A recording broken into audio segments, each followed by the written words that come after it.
भारत गौरव आचार्य श्री पुलक सागर जी गुरुदेव के प्रवचन और धार्मिक कार्यक्रम देखने एवं सुनने के लिए जिन शरणम मीडिया चैनल को अभी सब्सक्राइब करें और बेल आइकॉन पर क्लिक जरूर करें। विद्याधिका देवता श्री तीर्थंकर मातृका सृजनका यक्षाशय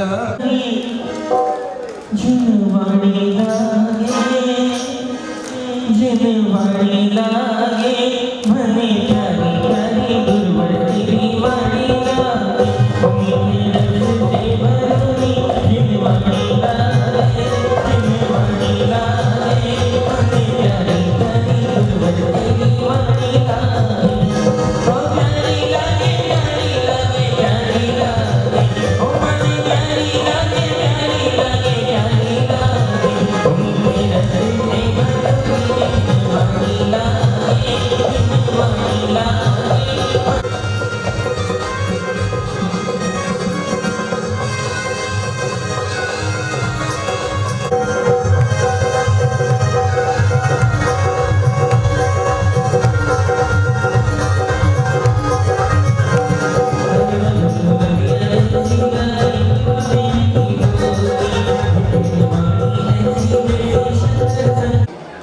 दीप प्रज्वलन करने का ये सौभाग्य राजा कच्छ महाकच्छ उनसे निवेदन करूंगा कि कृपया यहाँ मंच पर पधारे और आए और दीप प्रज्वलन कर आज इस सभा के लिए और आगे बढ़ाए।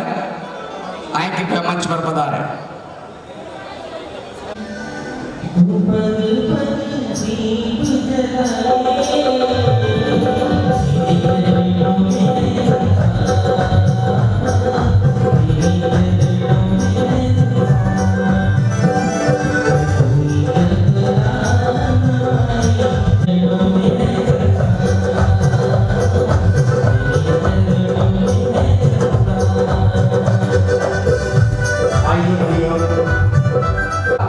हम चलते हैं मंगलाचरण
पुलक सागर गुरुदेव के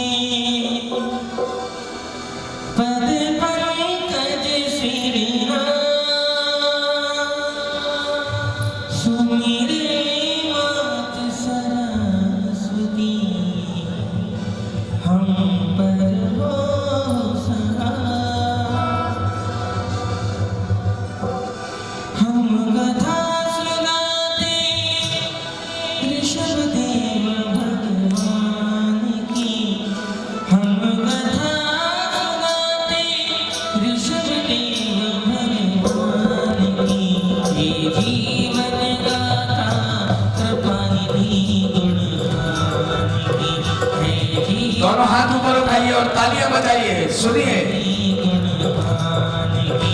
हम कथा सुनाते ऋषभदेव भगवान की। हम कथा सुनाते ऋषभदेव भगवान कृपानिधि गुणगान की। हे जीवन गाथा कृपानिधि गुणगान की। जम्बूदीपे भरतखंडे आर्यावर्ते भारतवर्षे एक नगरी है मेरी ख्यात अयोध्या की।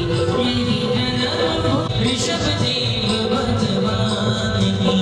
ये जीवन गाथा कृपानिधि गुणगान की। ये जीवन गाथा कृपानिधि गुणगान की। मृदु स्वर कोमल भावना रोचक प्रस्तुति ढंग एक एक कर वर्णन करे गुरुवर कथा प्रसंग। गुरुवर कथा प्रसंग। आइए भाइयों जी।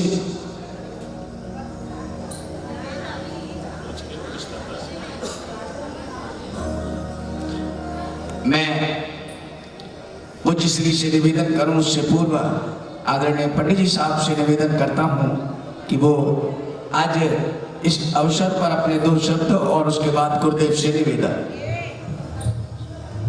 समय की अपनी मर्यादा होती है।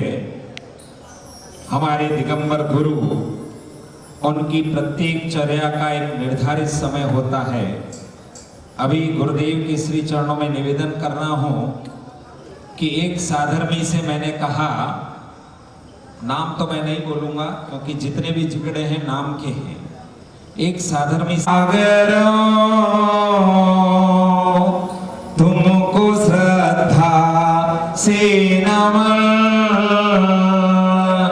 हे गुरुदेवा, हे गुरुदेवा। जय गुरु पुलक सागर तुमको श्रद्धा से नमन हे गुरुदेवा, हे गुरुदेवा। गुरुदेव ने कहा कि हम उस आदिनाथ के वंशज हैं और वंश में जो होता है उसका कर्तव्य होता है अपने पूर्वज जो हुए हैं उनकी यश गाथा का विस्तार करे। उसका नाम तो संतान है। बाकी कई माता पिता ऐसे भी हैं जो अपने पुत्रों का नाम तक लेना पसंद नहीं करते हैं। आज हमारे गुरुदेव ने ये अलग जगाई है।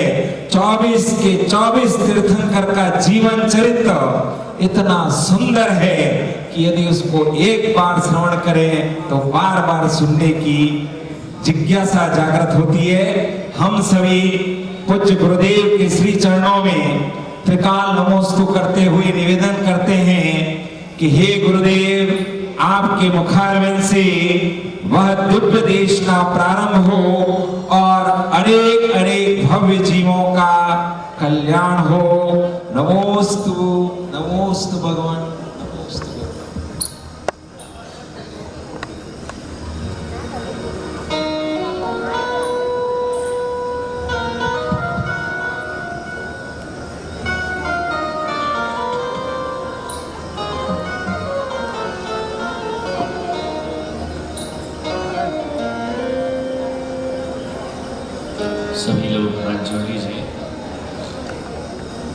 ये पहला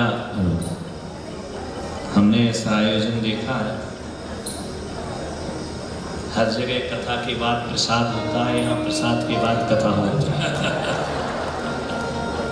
अद्भुत अतिशय है केशरिया जी का। पहले भोजन फिर भजन, उसके बाद स्नान।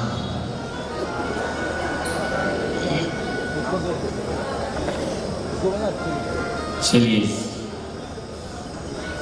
वहीं बैठा करो, आगे नहीं आया था। सभी हाथ जोड़ लीजिए, परम पिता परमेश्वर का स्मरण करें। ओम नमः सिद्धेभ्यः।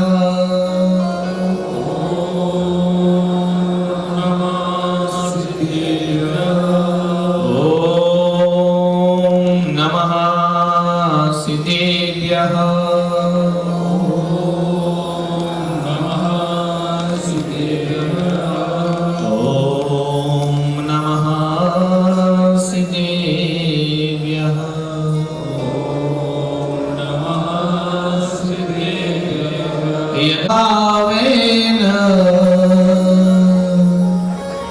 परमुदिति मना दर्दिल इह क्षणादासीत स्वर्गी गुण गण समृद्ध सुख निधि लवन्ते सद्भक्ता शिव सुख समाजम किमुतरा महावीर स्वामी नयन पथगामी भवतु मे। महावीर स्वामी नयन पथगामी भवतु मे।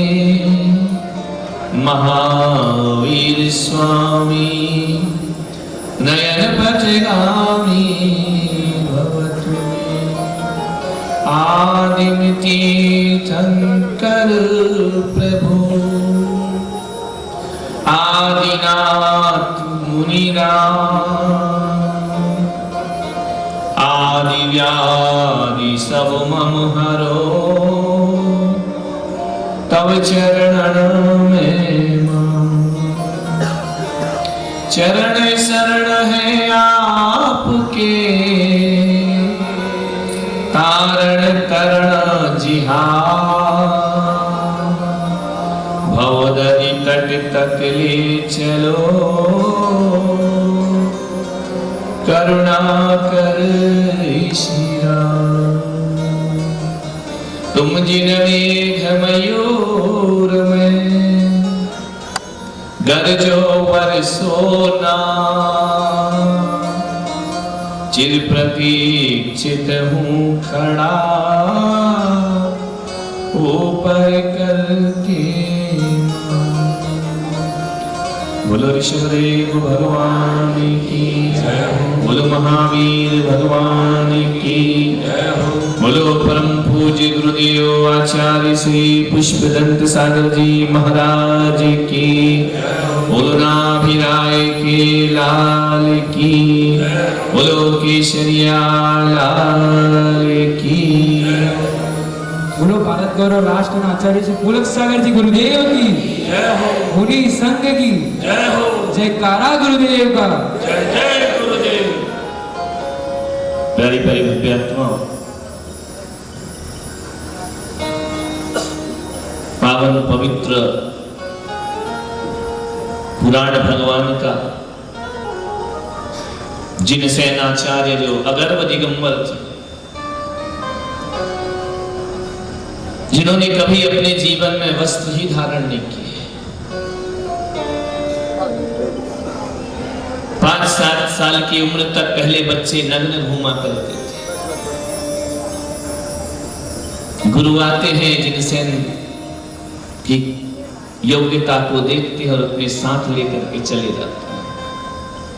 माता से कहा ये पुत्र मुझे देते हैं। माँ ने कहा कि धन मांगो, दौलत मांगो, रुपया मांगो, पैसा मांगो, जो मांगो मांगो, लेकिन पुत्र मांगो। पुत्र कैसे दे सकती है? धर्मनिष्ठ थी, श्रद्धालु थी, संत मांगे और ना दूं, ऐसा कैसे हो सकता? अपने पुत्र को अपने गुरु के हाथ में दे दिया।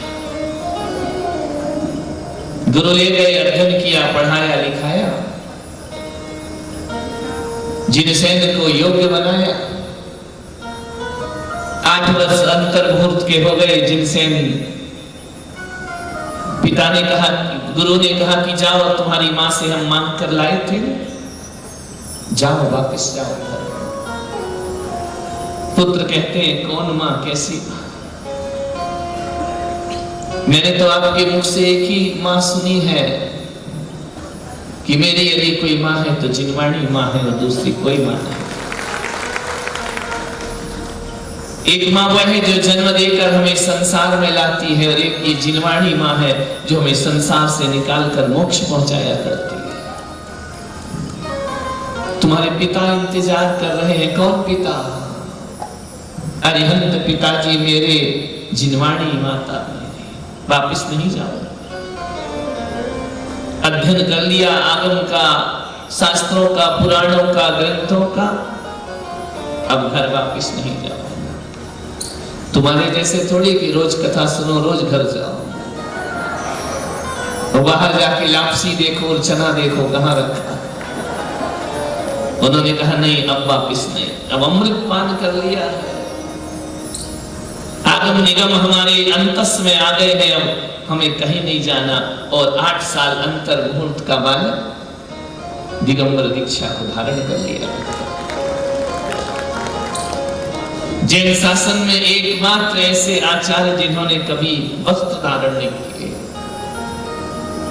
कभी कपड़े नहीं पहने। मुनि के साथ गए तो वहां कपड़े थोड़ी मिलेंगे। जैसे मुनि महाराज वैसे चेले महाराज। अगर वह दिगंबर जिनसेन स्वामी, उनने यह ऋषभदेव का पावन पुराण लिखा। ये जो भी शब्द, जो भी वाणी मैं दे रहा हूं, मेरे अपने नहीं है। ये भाव जो है, ये जिनसेन महाराज के भाव, उनके द्वारा लिखित है। आदिनाथ पुराण, महापुराण, ऋषभ कथा बन के तुम्हारे समक्ष आया है। सिद्धांत उनके हैं, भाषा मेरी अपनी हो सकती है, उदाहरण उनके हैं, शैली मेरी अपनी हो सकती है, लय छंद उनके हैं, आवाज मेरी अपनी हो सकती है। कैसे अगर दिगंबर आचार्य जिनसेन स्वामी, आदि पुराण को पढ़ोगे, इतना श्रृंगार रस का वर्णन किया है।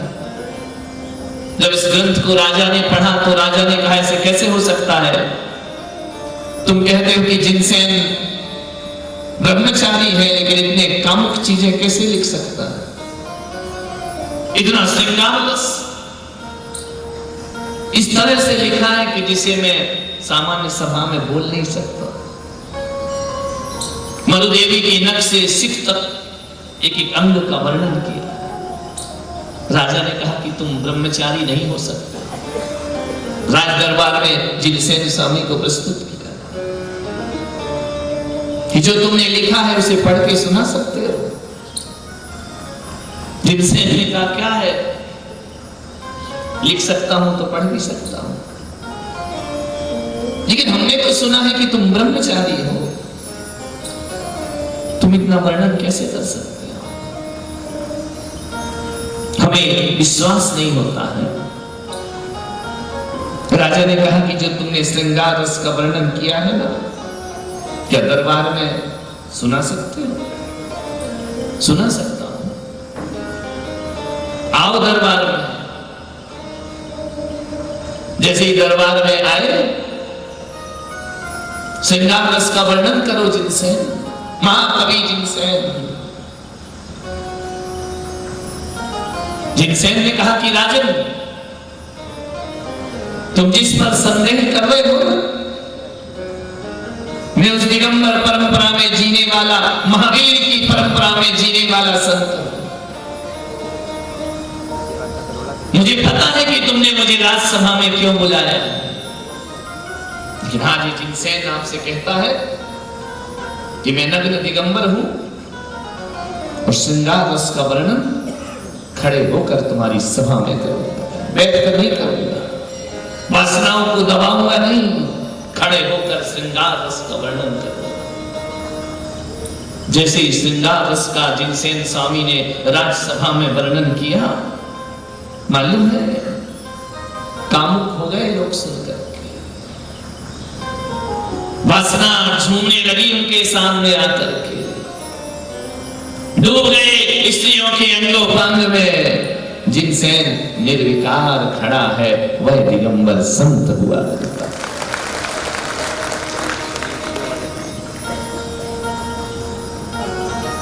चरणों में रत हो गया राजन की इतनी बड़ी साधना। मालूम है ब्रह्मचर्य की जो साधना कर लेते हैं, देवता भी स्वर्ग से उतर कर उसे प्रणाम किया करते। सबसे बड़ी साधना भरी जवानी में दिगंबर को धारण करना बच्चों का खेल नहीं हुआ करता है। अभी पीछे परिवर्तन होगा और मैं कहूंगा आजीवन ब्रह्मचर्य ले लो तो वो उठेंगे। वो बूढ़े बूढ़े जिनके मुंह में दांत नहीं, पेट में आंत नहीं, वो ब्रह्मचर्य की होड़ में लगेंगे। उनको दिया जाएगा ब्रह्मचर्य, उसे पिछिका प्रदान की जाएगी पुरानी। देखता हूं ऋषभदेव में कौन शूरवीर है जो मेरी पिछिका प्राप्त करेगा। दीपावली तपस्या चाहिए, शनि संयम का उपकरण है, असंयमियों को थोड़ी दिया जाता है, साधना करना पड़ेगी। तब जवान आते हैं या बूढ़े, वक्त बताएगा। लेकिन 8 साल का बालक श्रृंगार रस का वर्णन, ऐसे महान आचार्य का महान ग्रंथ आज हमारे बीच जन्म हुआ भगवान का, तीर्थंकर भगवान का। सूर्योदय के समान प्रकट हो गए भगवान, अनंत अनंत प्रकाश लेकर के प्रकट हो गए। जो सूर्य अपने प्रकाश को समेट करके रखा था, मरुदेवी के गर्भ से उदित होकर वह विराट प्रकाश सारे जगत को देने लगा। राजा नाभिराय लोकप्रिय, लोकप्रियता किसे अच्छी नहीं लगती है बताओ? निंदनीय होना चाहते हो या प्रशंसनीय होना चाहते हो? क्या चाहते हो? चाहते हो ना कि लोग मेरी प्रशंसा करें, लोग मेरी जय जयकार करें, लोग मेरा गुणगान करें, मेरी वीरतावलियां गाई जाएं, कि निंदा पसंद करते हो? बोलो भाई, अपमान की जिंदगी जीना है या सम्मान की जिंदगी जीना है? ये मत सोचना ऋषभदेव वासियों की मृत्यु के आने पर ही लोग मरते हैं। मैंने तो ऐसा अनुभव किया है कि जिनकी जीते जी यश ख्याति मर जाती है ना, वो आदमी जीवित रहकर भी मृत के समान हो जाएगा। उसका जीना जीना नहीं, वह एक चलती फिरती लाश होता है। जिस आदमी का अपमान हो जाए, जिस आदमी की ख्याति लोकप्रियता खत्म हो जाए,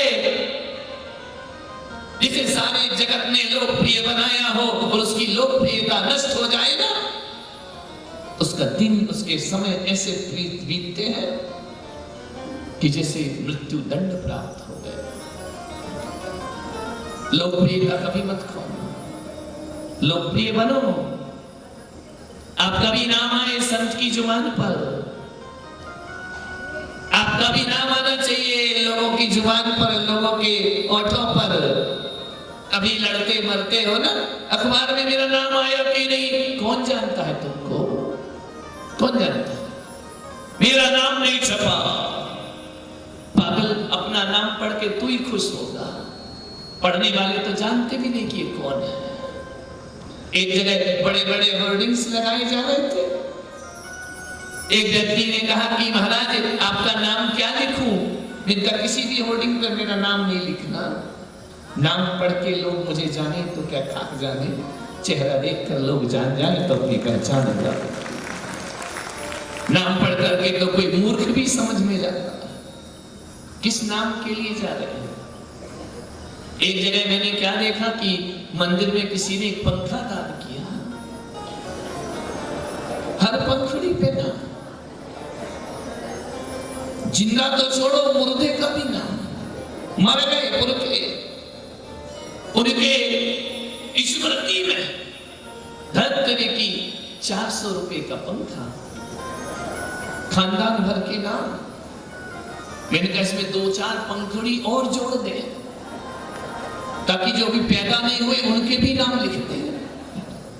विचार करना है, जैसे वो पंखा लटका है ना वैसा उल्टा लटका रहेगा जिंदगी भर ज्ञान रखता। और जैसे जैसे पंखा घूमेगा तू भी संसार में घूमता फिरेगा। कौन जानता है तुम्हारे नाम को? कौन जानता है?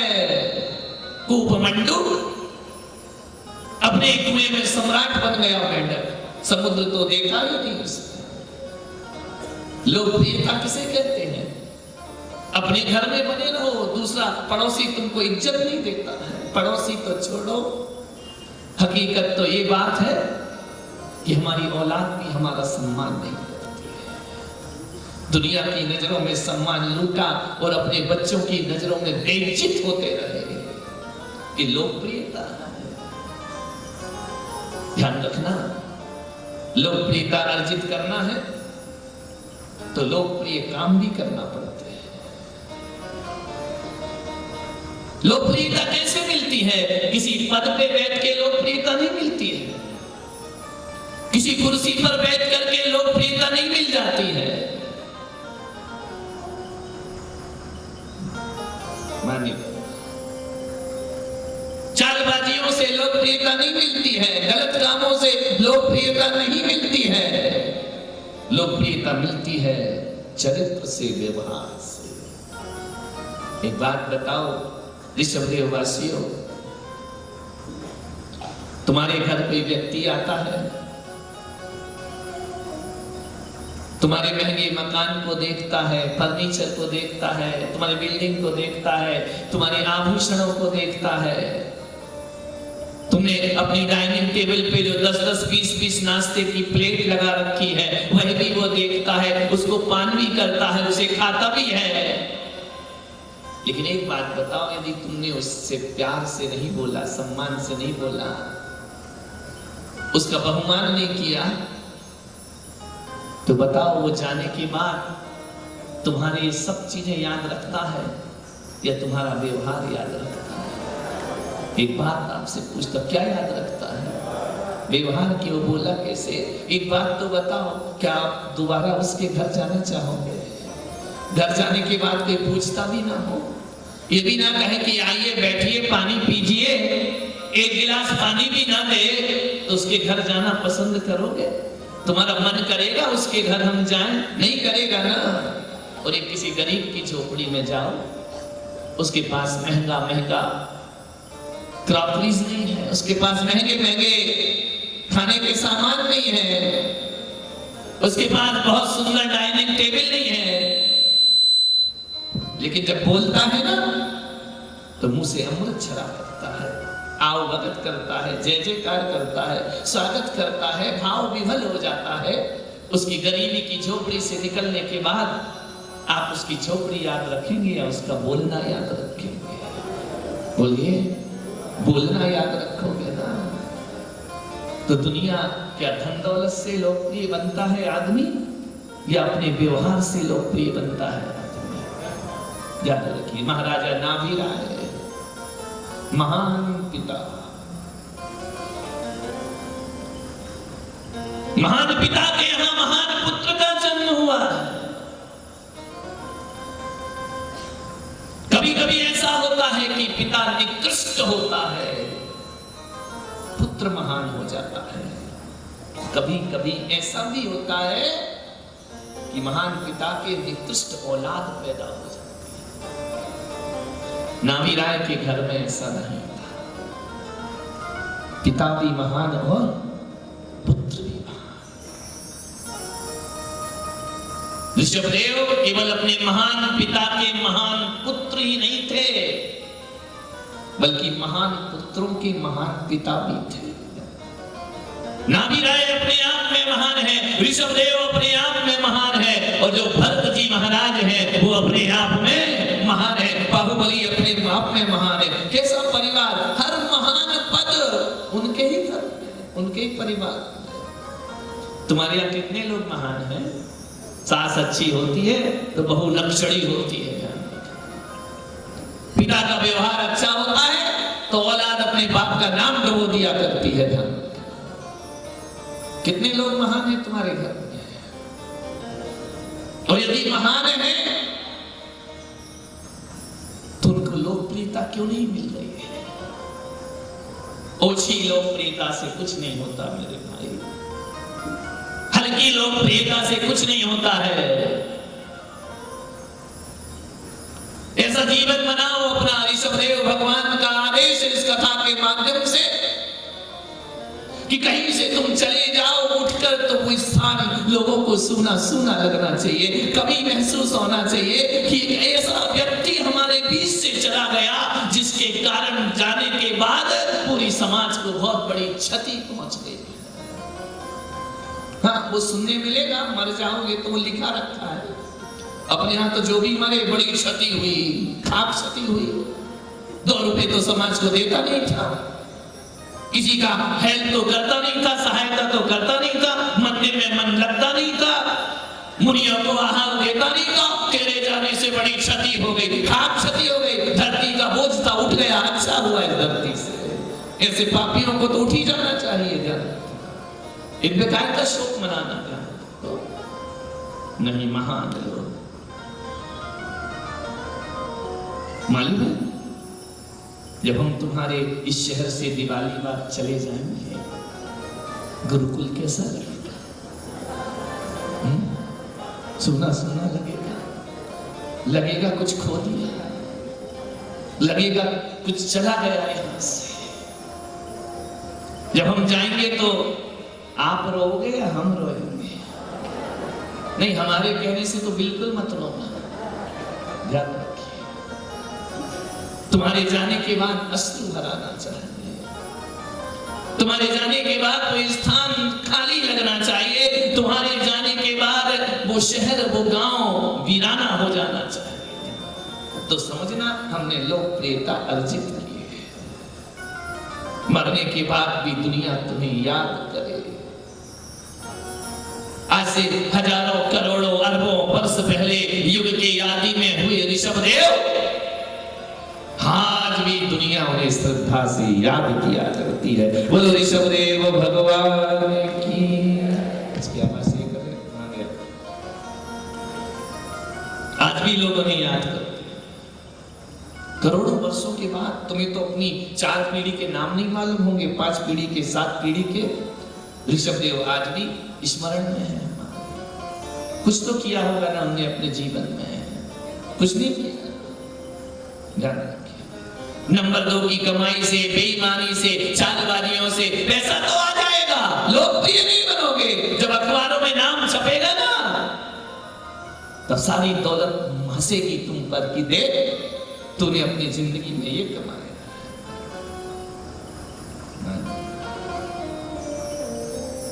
दुष्चरित्र की दुर्गंध फैलती है, उस सच्चरित्र की सुगंध फैला करती है। नाभी राय के पास सच्चरित्र है, सुगंध फैल रही है, अगरबत्ती की तरह जल रहे हैं, खुशबू बिखेर रहे हैं। मालूम है तुम्हें, एक दीपक जलता है, एक अगरबत्ती जलती है, दोनों में बड़ा अंतर होता है। दीपक के पास सुगंध नहीं होती है, दीपक के पास कोई ताकत नहीं होती है।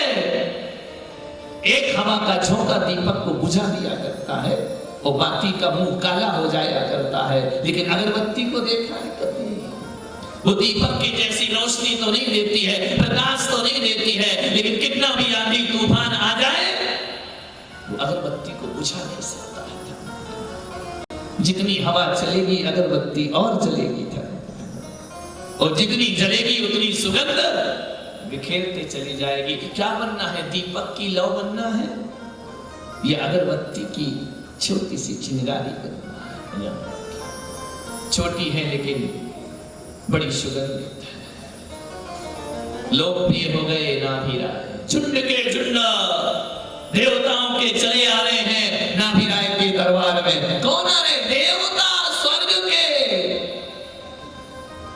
तुम्हारे यहां कौन आता है? बोलो। हमने कहेंगे उनके यहां क्यों बुलाया नहीं, कार्ड नहीं दिया, फोन नहीं किया, ये कमाया है तुमने। बताओ ऋषभ देव वालों, मैंने तुम्हें कार्ड देके बुलाया है क्या? फोन करके बुलाया है क्या? नहीं बुलाया ना? ध्यान रखिए। ऋषभ देव ने, नाभिराय ने किसी को फोन थोड़ी किया था, नाभिराय ने किसी को दूत को थोड़ी भेजा था, लेकिन फिर भी देवता स्वर्ग लोक खाली करके उनके आंगन में पहुंच जाते। असंख्यात देवी देवता, थोड़े बहुत नहीं, सारे देवता हाथ जोड़कर किंकर की भांति सौधर्म इंद्र जिनके आंगन में नृत्य किया करता है, भूल जाता है मैं देवलोक का देवेंद्र हूं, मैं सारे स्वर्गों का राजा हूं, इंद्र हूं। भूल जाता है भगवान के आंगन में किंकरों की भांति नृत्य किया करता है। विचार करिए, सोचिए, सुध बुध खो देता है सौधर्म इंद्र। सारे देवी देवता अपने को धन्य मानते हैं। मान्यवर, इसे कहते हैं लोकप्रियता, इसे कहते हैं प्रतिष्ठा, इसे कहते हैं जीवन में हमने कुछ कमाया है। क्या कमाया तुमने? जबरदस्ती कह के तो मोमेंटो पकड़ते हो तुम, बोल बोल के तो सम्मान कराते, मेरा सम्मान नहीं हुआ, मेरा मोमेंटो नहीं आया, भड़क गए। अरे इस पे मत भड़को, भड़कना है अपने दुष्चरित्र पे भड़को, सच्चरित्र बनाओ। बड़े बड़े पद तुम्हारे चरणों में अभिनंदन करने के लिए पड़े रहेंगे। क्या होगा कहने से, नाम लिखाने से, मेरा मोमेंटो दो, मेरी माला नहीं दी। अभी हुआ ना अधिवेशन, कितनों के फोन, हमारा मोमेंटो छूट गया। तेरे की 150 रुपए में, 500 रुपए में तुम लोकप्रिय हो गए। ध्यान रखिए, क्या होता है इससे? छल भरे मुंह में मिले सम्मान का हम क्या करेंगे? अश्कों में भीगी हुई मुस्कान का हम क्या करेंगे? काम जो इंसान के इंसान भी ना आ सका, तो पूजते मंदिरों में भगवान का हम क्या करेंगे? ये अश्क में भीगी हुई मुस्कान, कुछ नहीं होता इससे। महाराज के पास गए, मंच पर नहीं बुलाया। अरे ऐसा जीवन बनाओ कि जब तीर्थंकर तो 4 बार दिव्य ध्वनि खिलती है, लेकिन चक्रवर्ती ऐसा पुण्य लेकर आता है कि असमय में ही भगवान बोल पड़ा करते हैं। ये चक्रवर्ती का पुण्य हुआ करता है। इतने पुण्यात्मा चक्रवर्ती होते हैं कि बिना समय के भी भगवान उनसे बोलने लगते हैं। ध्यान रखिए, महाराज के पास गए, महाराज बोले नहीं। अरे तुमने किया क्या है जो हम तुमसे बोले? क्या किया? ऐसा कौन सा तुमने बड़ा समाज का, धर्म का नाम रोशन कर दिया? बस हम बाहर से आए हैं, आए हो तो आए हो, बाहर वाले बाहर रहो। ध्यान रखिए, क्या भीतर पहुंचने का प्रयास किया है जिंदगी? इतनी दूर से तो गए, देखा नहीं, बोला नहीं, मैं क्या बोलूं? क्या परेशान हूं लोगों से। बाहर से लोग आए, महाराज बोल, क्या बोले? तुम्हारा रत्नात्रय पूछे, क्या बोले हम तुमसे? बताइए, क्या बात करें हम तुमसे? ये पूछे कि तुम्हारी बीवी कैसी है, पलट के उत्तर मिल गया कि मेरी बीवी में आपको क्या इंटरेस्ट है, तो फिर हम क्या कर लेंगे? ध्यान रखिए, तुम्हारे बच्चे कैसे हैं, तुम्हारी बेईमानी का धन कैसे आ, ये पूछूंगे तुमसे। ध्यान रखिए, आते हैं ना लोग हमसे पूछते हैं, महाराज आपका रत्नात्रय कैसा है? तेरे की पेशेंट डॉक्टर से पूछ रहा कि तुम्हारी तबीयत कैसी है? ये कहां से आ गया? मैंने तो किसी पुराण में पंडित जी नहीं पढ़ा कि राजा सैनिक ने जाके मुनियों से पूछा कि आपका रत्नात्रय कैसा है। अरे खुद का ध्यान रख, हमारा क्या पूछता है? महाराज आहार कैसे हुआ? पट्टा 4 महीने में 1 दिन तो आहार करने नहीं आया। वो पूछता है कि आपका आहार कैसे हुआ? कहेगा क्या तू बकवास करने आया है क्या? महाराज आपका स्वास्थ्य कैसा है? मैं पूछता हूं तू डॉक्टर है क्या? खुद का तो बीमार होता है, कंपाउंडरी तक तो आती नहीं है, महाराज का स्वास्थ्य पूछता है। विचार करिए क्यों पूछ रहा है? पूछ नहीं रहा, ना उसे मेरे रत्नात्रय से कुछ लेना देना है, ना मुझे मेरे आहार से कुछ लेना देना है, ना मेरे स्वास्थ्य से कुछ लेना देना है। वो तो ये दिखाना चाहता है कि मैं आ गया आपके पास, अपनी उपस्थिति का एहसास कराना। नहीं मेरे भाई, अपने जीवन में ऐसे काम करो, ये तुम रहो या ना रहो, संत की जुबान पर तुम्हारा नाम आना चाहिए। नाभिराय एक श्रावक, संत उन्हें आदर से पुकारते हैं महाराजा नाभिराय। एक साविका मरुदेवी, और भीतरागी संत कहता है कि हे माता, तेरे जैसा पुण्यशाली जगत में कोई दूसरा नहीं हो सकता। हम आचार्य मुनि भी तेरे पुण्य की तुलना नहीं कर सकते हैं। क्या जगत जननी रही श्री राम सदामि सतसो जनयन्ते पुत्रान् नान्या सुतम तदुपमं जननी प्रसूता। आचार्य मान तुम कहते कि तेरी जैसी माता कहां मिलेगी, किसको प्राप्त होगी? धन्य है तू मां। महाराज आशीर्वाद दो, महाराज आशीर्वाद दो। ऐसे काम करो ऋषभदेव की नारियों कि महाराज तुम्हें आशीर्वाद नहीं, महाराज तुम्हें धन्य धन्य कह करके पुकारे कि धन्य हो गई वह माता, धन्य हो गए वह पिता। ऋतिधारी मुनि भी जिन्हें धन्य धन्य कह करके बुलाए, वह होती है जीवन की लोकप्रियता। धन रखी झुंड के झुंड जो नाभिराय के दरबार में आ रहे हैं, देवता चले आ रहे हैं, काय के लिए आ रहे हैं? कि नाभिराय थोड़ा सा रत्न का हार फेंक दें, हम उठा करके ले जाएं। नहीं, वो ऋषभदेव वाले नहीं हैं, ध्यान रखिए। कि नाभिराय कुछ मोहरे लुटा दे, देवता उठा करके ले जाए। ये रत्न, ये मोहरे देवताओं के किसी काम की नहीं है। क्या लेंगे नाभिराय से? क्या किस लिए आ रहे हैं वो? बताइए। ये देवता स्वर्ग से उतर कर क्यों आ गए धरती पर? क्या चाहिए? क्या अभीष्ट है उनका? क्या इष्ट है उनको? क्या चाहिए देवताओं को? सौधर्मेंद्र की जो संपदा है ना, उसके सामने नाभिराय के पास कुछ नहीं है। इतनी रिद्धियां, इतनी सिद्धियां, इतना वैभव सौधर्मेंद्र के पास, नाभिराय तो गरीब है उनके साथ। फिर क्यों इतना संपन्न व्यक्ति, देवत्व को प्राप्त व्यक्ति साधारण से नाभिराय को शीश झुकाता है? क्या चाहिए उनको?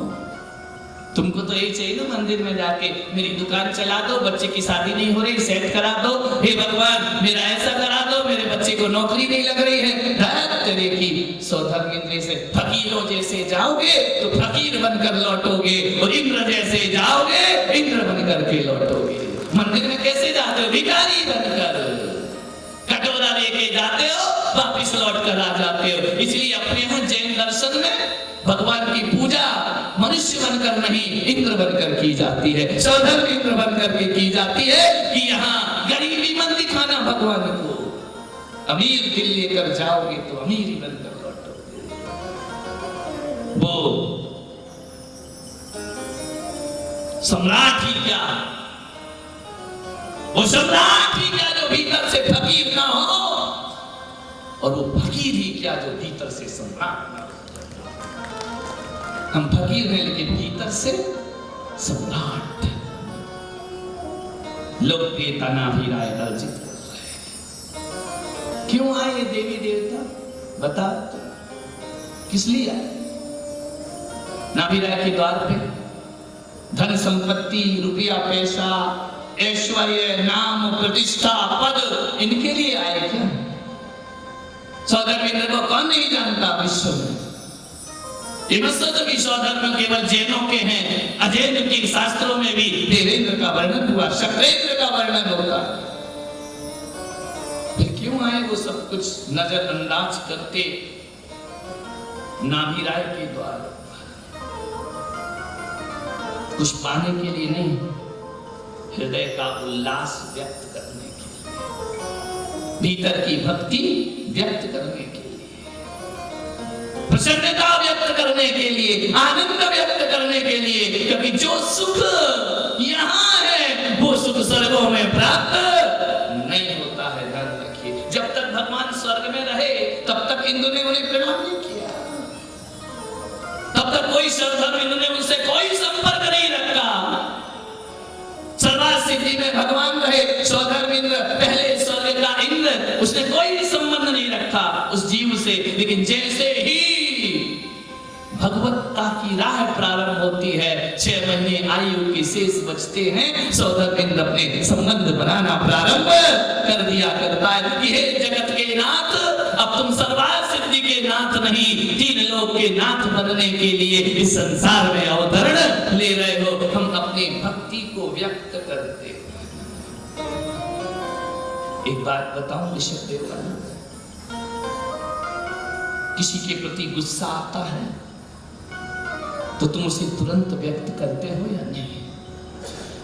मन खराब होता है तो तुम्हारा चेहरा उस खराब मन की अभिव्यक्ति देता है या नहीं देता है? किसी से मन आपका खराब हो गया तो आपके बोलने के अंदाज बदलते हैं या नहीं बदलते? सुंदर जी, बदल जाते हैं। बैठे बैठे मन खराब हो जाए, जय जिनेंद्र करने की स्टाइल सेठ जी चेंज हो जाती है कि नहीं?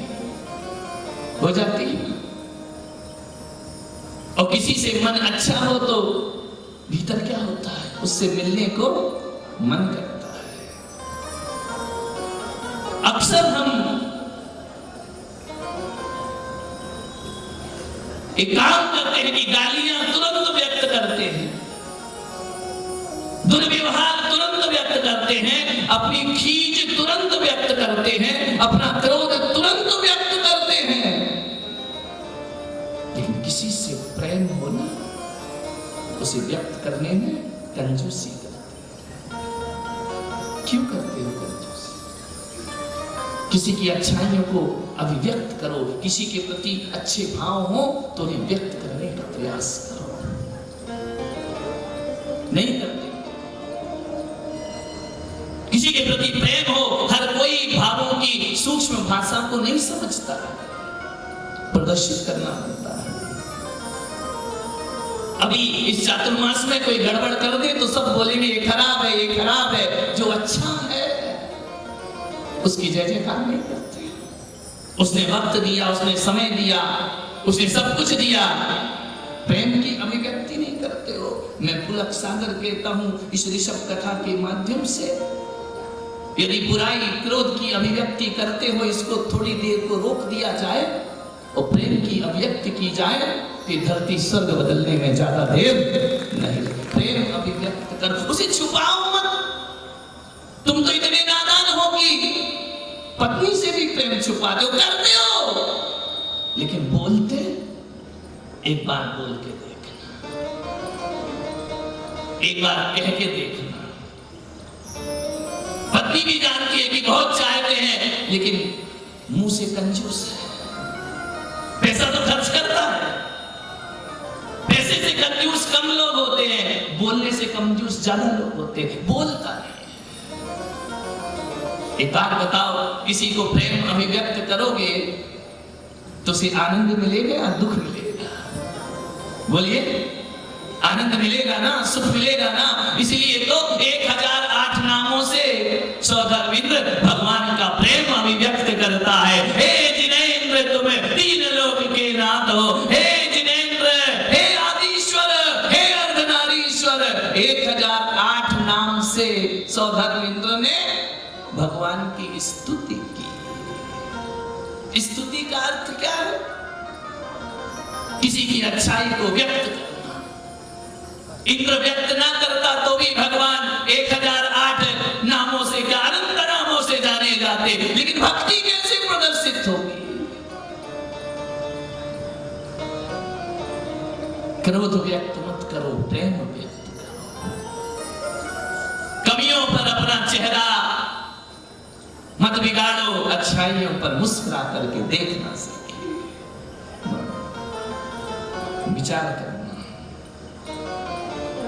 ये देवता लोग अपना प्रेम व्यक्त करने आ रहे हैं, देवियां प्रेम व्यक्त करने आ रही हैं, और कुछ नहीं चाहिए उन्हें।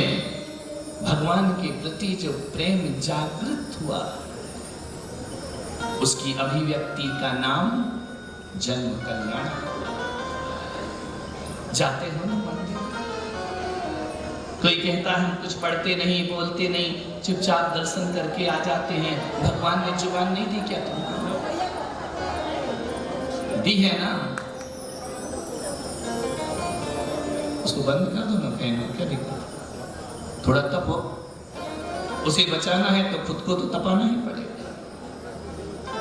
सारी जगत को बचाना था तो भगवान ने खुद को तपाया ना। विचार, उधर ज्यादा ध्यान मत दो। मारने वाला है भगवान, बचाने वाला है। तुम कुछ नहीं कर रहे, दिखावा मत करो। यदि इतना ही प्रेम होता ना पशु पक्षी से, तो हर पंखे पर जाली लगी होती। ध्यान रखना, कि दिखावटी प्रेम मत दिखाओ, दिखावटी अहिंसा का प्रदर्शन मत करो। वहीं बैठ जाए बिना आवाज की, जो जहां से आया है वहीं बैठो। आगे आने से कोई मतलब नहीं, माला मिलेगी नहीं, पगड़ी मिलेगी नहीं, अभी कथा चल रही है। विचार, सोचना है आपको, विचार करना है, चिंतन करना है। यदि किसी के प्रति प्रेम जगा है, अभिव्यक्त करो उसको, दर्शाओ, दिखाओ, बोलो। जब भी कोई माता बच्चे को लेकर मेरे पास आती है ना, बुराई ही करती है। ये ऐसा नहीं करता, ये वैसा नहीं करता, ये ऐसा नहीं करता। कल एक माता और एक बच्चा दोनों थे मेरे पास। मैंने इस बच्चे से पूछा, है तेरी माता है? बोले हाँ। बच्चा इशारा कर रहा, चुप रहना, महाराज से कुछ बोलना मत। उसे मालूम था कि मेरी माँ कभी मेरी प्रशंसा नहीं कर सकती, मेरी माँ मेरी बुराई ही करेगी। इससे क्या होगा? मान्यवर, हजार गुण है और एक अवगुण है, तो आदमी अवगुणों का बखान करता है, गुणों का प्रदर्शन नहीं करता है। आज तक मेरे पास कोई ऐसी माता नहीं आई कि जिसने कहा हो कि महाराज मैं धन्य हो गई, मेरे घर में ऐसे पुत्र का जन्म हुआ। इतना बोल दो तो बच्चे को कैसा लगेगा? अच्छा लगेगा या बुरा लगेगा? लेकिन तुम क्या बोलते हो? पढ़ता नहीं, शैतानी बहुत करता है, झगड़े बहुत करता है, कहना नहीं मानता है। बोलो, एक बात आजमा लेना मेरी, कभी गुरुओं के पास जाओ तो अपने बच्चों के पतियों की बुराई मत करना, प्रशंसा करना। कहना कि एक बार गुरुदेव मैं धन्य हुई, मुझे ऐसे पति मिले। ऐसा करोगी ना तो कल से पति कहेगा चल एक बार फिर महाराज के पास चलते हैं। और बुराइयां करोगे ना तो दरवाजे पे छोड़ेगा, वहीं से गायब हो जाएगा। प्रेम अभिव्यक्ति करो। बोले पति मंदिर नहीं आता, आए क्यों बेचारा, तुम उसकी बेइज्जती करते हो। गुरुओं के पास पति नहीं जाता, गुरुओं के सामने तुम शिकायत करते हो। लोकप्रिय बनना, बच्चों को मंदिर लाना है, मुनियों के साथ मुनियों के पास ले जाना है, अपने अपने को धन्य कर। बच्चा पैदा हुआ तो तुम खुश हुए थे कि दुखी हुए थे? बोले एक बात बताओ, जिस दिन पहली बार पैदा हुआ था, बच्चा जन्म लिया था, तुम आनंदित थे या दुखी थे? मिठाई बांटी थी, फोन किए थे रिश्तेदारों को, पुत्र हुआ है, पुत्र की प्राप्ति हुई है, ढोल बजे थे, नगाड़े बजे थे, अपनी अपनी हैसियत से तुमने सुख व्यक्त किया था ना। फिर वो क्या हो जाता है कि बच्चा जैसे जैसे बड़ा होता है, जो माँ सुखी थी वो कहती इस बच्चे से तो बड़ी दुखी हो गई। ध्यान, बच्चों को सुधारने के तरीके, परिवार को बदलने के तरीके बदल लीजिए मेरे भाई। ये ऋषभ कथा कहती है कि कैसे परिवार बदलेगा, कैसे समाज बदलेगा। एक व्यक्ति से एक गलती हो जाए पूरा समाज टूट पड़ता है। इतनी अच्छाइयों का धन्यवाद देने कोई नहीं जाता उसके घर में। कल थोड़ी सी आवाज आई थी ना मेरे घर में, रोको मत सेठ जी, हमारी आवाज बंद करोगे तो देश का भाग्य सो जाएगा। हुआ नहीं हुआ हमें उससे, उसकी गहराई में जाने से हमको मतलब नहीं, आवाज आई ना। मानव का पुतला, हर मानव माटी का पुतला, कमियां तो सब में होती है, लेकिन जो व्यक्ति वक्त दे रहा, समय दे रहा है, पूरा घर बार को छोड़कर बैठा है, थोड़ी सी कमी हो जाए तो उसका ढोल पीट देते हो। अच्छाइयां हो गले लगाओ कभी की, तुमने हमें महाराज के चातुर्मास में सत्संग कराने का अवसर प्रदान किया। समाज को कैसे चलाओगे, परिवार कैसे चलेगा, घर कैसे चलेगा? कमियां किसके अंदर नहीं होती है? सबके अंदर कमियां होती हैं। ना भी राय कोई तीर्थंकर होता है जिसके जीवन में कमी नहीं होती है। ना भी राय के घर में देवता झुंड के झुंड चले आते हैं। दिक्कत तो तब होती है वो दूसरों की कमी देखता है जिसके दामन में 1000 दाग लगे होते हैं। सुई का छेद दिखता है, अपनी चलनी के छेद नहीं दिखते। छिद्रानवेशी जो कमियां देखते हैं उनके घर तीर्थंकर जैसी आत्माओं का जन्म कभी नहीं हुआ करता। ना भी राय वो इतने प्रतिष्ठित व्यक्तित्व, ऐसा व्यक्तित्व, ऐसी लोकप्रियता नाभी राय ने अर्जित की।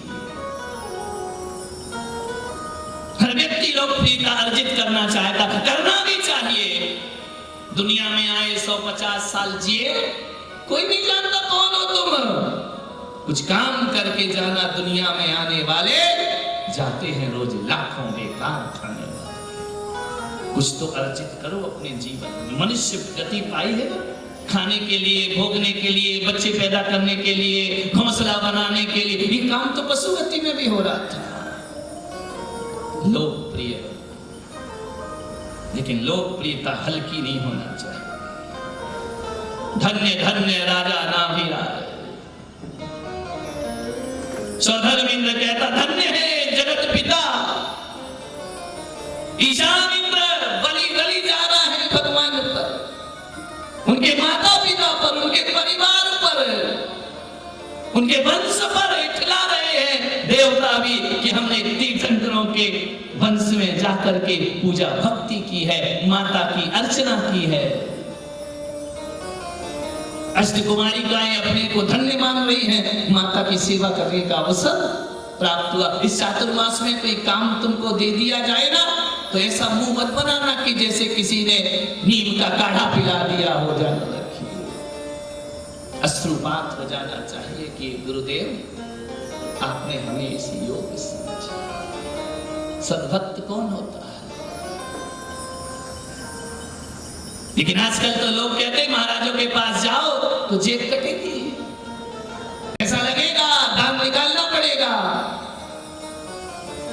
एहसान मानो उन संतों का जो तुम्हारा पैसा धर्म की राह पे लगवाते हैं, वरना उस पैसे से तो तुम विषय भोग के अलावा करोगे क्या? और रात दिन विषय भोग करोगे तो स्वर्ग कैसे मिलेगा? नरक की यात्रा होगी।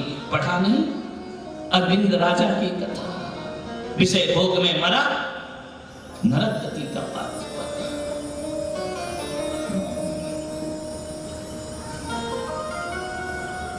ममता में जगत जननी, निंद्रा में लीन, जागृत सुप्ता, सो रही है लेकिन जाग रही है। थकती थोड़ी है माता, अपने पुत्र को देख रही है। मेरा वृषभ, मेरा ऋषभ, गोरी गोरी मरुदेवी माता जब तप्ती तप्त स्वर्ण के समान उस बालक ऋषभ देव के शरीर को अपना आलिंगन देती है,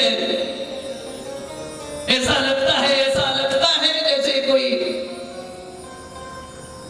हिमवान पर्वत को अपनी बाहों में समेट रहा हो। गौरी माता की कलाइयों में, उनकी भुजाओं में सोने का बालक, जैसे उदयाचल पर जैसे प्रातः काल का सूर्य दिखा करता है, ऐसी महिमा आचार्य जिनसेन स्वामी करते। मालूम है कि जब उस बालक का रूप देखा सौधर्म इंद्र ने कितने नेत्र बनाए? बोलो, कल देखा ना, कितने नयन बनाए? 1008 नयन। ये किसका प्यार है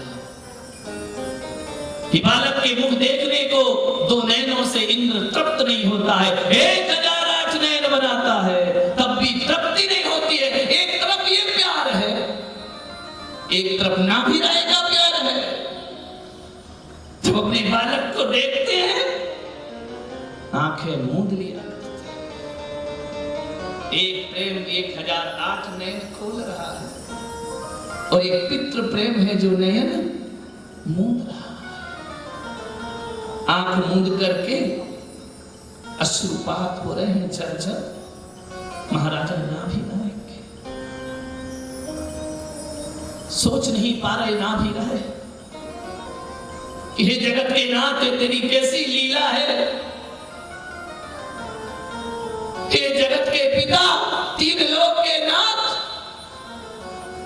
तू हम जैसों को पिता होने का दर्जा दे। क्या है हम तेरे पुण्य के आगे? हम जैसे साधारण पुरुषों को पिता का सम्मान दिया, हम जैसी साधारण स्त्री को जगत जननी का मान दिया। अश्रुपात हो रहे हैं। महाराजा नाभि राय रत्न लुटा रहे हैं, देख रहे हैं पुत्र को। घुंघराली अलकावलियां, उन्नत ललाट, संत के समान ग्रीवा, सीपी जैसी आंखें, धनुष जैसी भौएं जिसकी, मोतियों जैसे दांत, उन्नत वक्षस्थल बालक का, 1008 शुभ लक्षण। क्या क्या निहारे माता, क्या क्या देखे पिता। पूरे उस छोटे से बालक को वस्त्र अलंकार से अलंकृत कर दिया सची इंद्राणी ने। एक एक अलंकार हीरे मोतियों से जड़े हुए। ऐसा लग रहा है कि चांद अकेला नहीं आया। जब उसके आभूषणों को देखो तो ऐसा लगता है चांद पूरी चांदनी साथ लेकर आया।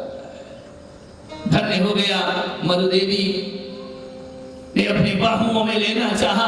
अष्टकुमारियों ने कहा माता विश्राम करो। अरे मैं थकी नहीं हूं, किस लिए विश्राम करूं? देवियां पकड़ के लेटा रही हैं। नहीं, मैं थकी कहां हूं, मैं तो फूल सा हल्का अपने को महसूस कर रही हूं। धन है जगत जननी माता मरुदेवी। पैजनियां बज रही है बालक के पांव में, हीरों की करधनी पहना है वह बालक। इंद्राणी ने कर्ण छेदन किया है सुमेरु पर्वत पर, कर्णवेद क्रिया की है, कानों में कुंडल पहनाए हैं, सुंदर सुंदर आभूषण पहनाए हैं, किरीट धारण किया है। नवजात शिशु माता देख रही है, मेरे पुत्र को मेरी बाहों में दो। हे 3 लोक के नाथ, सारी दुनिया तेरी गोद में है और तू मेरी गोद में है। सारी दुनिया के पालनहार, जिसकी निगाहों में सारी दुनिया झूला झूला करती है, वो ऋषभ मेरे आंगन में मेरे हाथ से पालना झूलता है।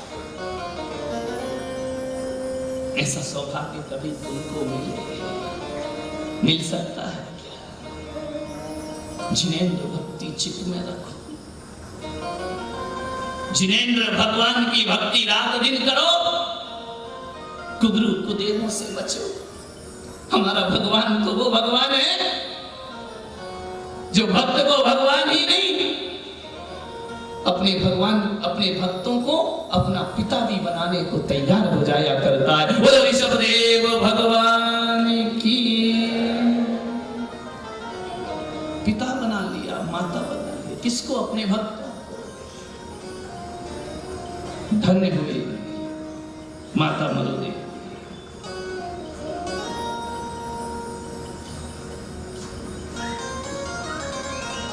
रुंझुन पायल दौड़ रहे हैं बालक। महल बहुत विशाल है, कहीं भी जाए छम छम छम छम, ये झनकार माता के अंतस को झंकृत करती है। भगवान बाल क्रीड़ा दिखा रहे हैं। भगवान क्या खेलेंगे? वो खेलने के लिए थोड़ी आए हैं। तीन ज्ञान के धारी भगवान, एक बात बताओ, तुम्हारे घर में ऐसा पुत्र पैदा हो जाए जो भूतकाल भी जानता हो और भविष्य भी जानता हो, उसके साथ जी सकते हो? बोलो, तुम कुछ भी बोलो वो पहले ही कह देगा मैं तो जानता हूं। कैसे जियोगे उसके साथ? ये मूर्ख पैदा होते हैं ना, इसलिए अपन खुश होते हैं। विद्वान पैदा हो जाए, ज्ञानी पैदा हो जाए तो तुम्हारा जीना हराम हो जाए। तुम्हारे पुत्र को कल का भी ज्ञान हो, आज का भी ज्ञान हो, भविष्य का भी। कितने ज्ञान लेकर आए भगवान? 3 ज्ञान लेकर आए। अवधि ज्ञान, ध्यान रखना, वो तो हर चीज को जानते हैं। माता क्या समझाएगी, क्या सिखाएगी? भगवान तो सब कुछ जानते हैं। उसे क्या संस्कार देगी माता? जो भविष्य की पर्यायों को भी जानता है और वर्तमान की पर्याय को भी। ऐसा ज्ञानी पुत्र हो जाए तुम्हारे घर में, जी सकती उसके साथ? बोलो, कुछ बच्चे को सिखाओ और बच्चा कहते मुझे तो आता है, कैसे रहोगे उसके साथ? कभी कल्पना करो, जीना मुश्किल हो जाएगा, रह नहीं सकते हो। इस बालक को हटाओ यहां से, तो सब जानता है। बच्चों से छुप कर कोई बात करो, काम करो, बच्चे नहीं देख ले, वो तो बिना देखे भी देख रहा है, कुछ नहीं छुपा उससे। कौन छल करता है यह भी भगवान जानते हैं, कौन प्रेम करता है यह भी भगवान जानते हैं। लेकिन वह भगवान की लीला बहुत बड़ी साधना है तीर्थंकर की। तुमको थोड़ा सा ज्ञान हो जाए ना, और कहीं कोई 2 लोग बात करे तो बीच में जरूर बोलोगे।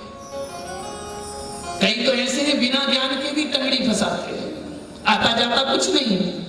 कई तो ऐसे मुझे सलाह दे जाते हैं मेरे कमरे में, वो मुझे आदम दिखाते हैं जिनने कभी आदम छुआ ही नहीं है जानता। वो मुझसे धर्म की, शास्त्र की बात करते हैं।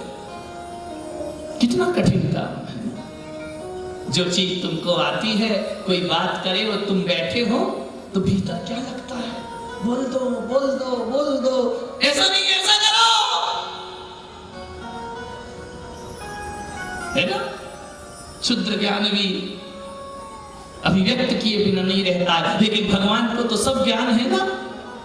ज्ञात होकर भी अज्ञात बने रहना, ये तीर्थंकर का जीवन हुआ करता है। सब कुछ जानते हैं लेकिन फिर भी मां के सामने अनजान बनते हैं।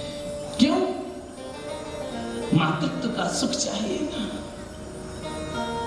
ज्ञान का सुख बहुत पा लिया भगवान ने, माता का सुख चाहिए। माता को सुख देना है, पितृत्व का सुख चाहिए। ये स्वर्गों में भी नहीं मिला। स्वर्गों में सारे वैभव मिलते हैं, पत्नी मिलती है, सुख मिलते हैं, माता पिता तो नहीं मिलते ना। सर्वार सिद्धि में 33 सागर, मां की गोद को तरस गए भगवान, पिता की गोद को तरस गए भगवान। इसलिए बाल रूप बना करके प्रकट हो जाते हैं नाभि राय के घर में। खेल खिला रहा था ना उमेश रात को। भगवान सब जानते कौन जीतेगा और कौन हारेगा, लेकिन फिर भी अनजान बनना। एक बात याद रखना ऋषभदेव वासियों, मूर्ख व्यक्ति ही अपने को विद्वान कहता है और जो विद्वान होता है वो अपने को मूर्ख समझता है। जो मूर्ख होते हैं ना वो अपने को ज्ञानी साबित करते हैं, लेकिन जो ज्ञानी होते हैं वो बोलते नहीं। कभी ख्याल किया, सिक्के खनकते हैं, रुपए मौन रहते हैं। नोटों में आवाज आती, बोलो आवाज किसमें आती? सिक्कों में आती, खनक होती है। नोट चुप क्यों रहते हैं, सिक्के क्यों खनकते हैं? क्योंकि सिक्के उतने कीमती नहीं होते, नोट कीमती हुआ करते हैं। जिसकी कीमत ज्यादा होती है वह बोलते नहीं हैं, और जिसकी कीमत कम होती है थोथा चना बाजे घना। खाली बर्तनों में आवाज आती है, भरे हुए बर्तन टकरा जाएं तो आवाज नहीं आती। भरे हुए घड़े आपस में टकराएं तो आवाज नहीं आएगी। आवाज किसमें आएगी? जो खाली बर्तन होते हैं। उफान कौन आता है? गंगा जल्दी उफान में नहीं आती है, नदी नाले जल्दी उफलने लगते। कितने कमजोर होते हैं ये गुब्बारे, कितने कमजोर होते हैं ये गुब्बारे। चंद सांसों में फूल जाते हैं और उड़ने लगते हैं ये हवाओं में, अपनी औकात भूल जाते हैं। ये हवा जिस दिन खत्म होगी नीचे आ जाएगा गुब्बारा। मान कैसा चरित्र भगवान का। देख रहे हैं मरुदेवी बाल पीड़ा कर रहे हैं भगवान। कभी गोद में आकर बैठ जाते, कभी गोद से चिटक के चले जाते। माता दौड़ती, बालक दौड़ा रहा है, आनंद आ रहा है। मालूम है मरुदेवी पीछे पीछे दौड़ रही है, ऋषभ कुमार आगे आगे भाग, हंस रहे हैं, मनोहार कर रही है। माँ पुत्र पास में आओ, नहीं वह संदेश दे रहे कि माता सिद्ध गति में जाने वाला दौड़ता है और मोह उसके पीछे पीछे भागा करता है। तुम भागता है, तुम मोह का प्रतीक हो, मैं सिद्धत्व का प्रतीक हूं। मैं भागूंगा, कर्म मुझे ऐसे ही पकड़ेंगे, लेकिन मैं कर्मों के वश में होने के लिए नहीं आया हूं। पिता ने अपने पित्रोचित काम किया। एक विद्वान को बुलाया कि आओ शिक्षक महोदय, मेरे पुत्र को शिक्षा प्रदान करो, बड़ा हो गया। शिक्षक को बुलाया। शिक्षक ने कहा सौभाग्य मेरा कि मैं राजकुमार को पढ़ाऊंगा। जाओ पुत्र पढ़ो, विद्या अर्जन करो इनसे। सब जानते हैं लेकिन मौन है ऋषभ। गया शिक्षक पढ़ाने, बोले बोलो राजकुमार, एक गिनती बढ़ा रहा है जो सारे समाज को, सारी दुनिया को गिनता हो। बोलो बोलो पुत्र एक। उसने कहा एक। बोले बहुत जल्दी याद हो गया, एक बार में याद कर लेते हो। बालक ने कहा आगे पढ़ो, आगे पढ़ो। बोलो दो। ऋषभ ने कहा एक। अरे दो बोलो, दो आगे भी तो पढ़ो। एक। अरे दो बोलो राजकुमार, दो। बोले एक। कहते हैं शिक्षक पसीना पसीना हो गया। ऋषभ कुमार ने दो नहीं बोला, एक ही। दौड़ा दौड़ा भागा गया नाभि राय के पास। महाराज मैं आपके पुत्र को नहीं पढ़ा सकता। क्यों? चलो मैं चलता हूं। बोले वो नहीं पढ़ेगा, नहीं चलता हूं, चलो पढ़ाओ इसको पाठ। नाभि राय खड़े, मरुदेवी खड़ी। बोलो पुत्र एक। बोले एक। बोले दो। बोले एक। नाभि राय ने कहा कि तुमको कुछ परेशानी है क्या? एक बोलो तो दो अक्षर होते हैं, और दो बोलो तो अक्षर कितने होते हैं? एक। पुत्र तुम दो शब्द, दो अक्षर बोल लेते हो और एक अक्षर नहीं बोलते। ऋषभ कुमार ने कहा कि पिता अक्षर एक है, अर्थ बड़ा बहुत ज्यादा है, और जिसमें अक्षर दो है अर्थ एक है। क्यों नहीं बोलते पुत्र तुम दो? बोले इसलिए पिता कि जो एकम जानाति सो सर्वम जानाति। जो एक को जानता है, अपनी आत्मा को, वो सबको जान लेता है। लेकिन जो दो को जानता है, सब कुछ जानकर भी अज्ञानी बना रहता है। मेरा जन्म दो को जानने के लिए नहीं हुआ, मैं एक को जानने के लिए संसार में आया। जो एक को जाने वो सबको जाने। कहते हैं कि शिक्षक ने साष्टांग दंडवत करके उस बालक को प्रणाम कर लिया। बोले महाराजा नाभिराय, ये साधारण पुत्र नहीं, जो बात हम बड़े बड़े वेद पुराण पढ़ के समझाते हैं, ये बच्चा शिक्षा के पहले चरण में कह रहा कि जो एकम जानाति सो सर्वम जानाति। ये तो सबको जान गया। पिता मैं इसे नहीं पढ़ा सकता हूं, ये जगत का गुरु है, जगत गुरु है।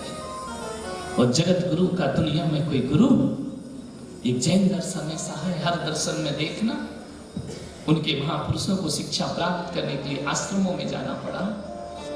लेकिन जैन तीर्थंकर ऐसे होते हैं जो उनका कोई भी गुरु नहीं हो सकता, इतना सामर्थ्य उनके पास नहीं हुआ करता। बोलो ऋषभदेव भगवान की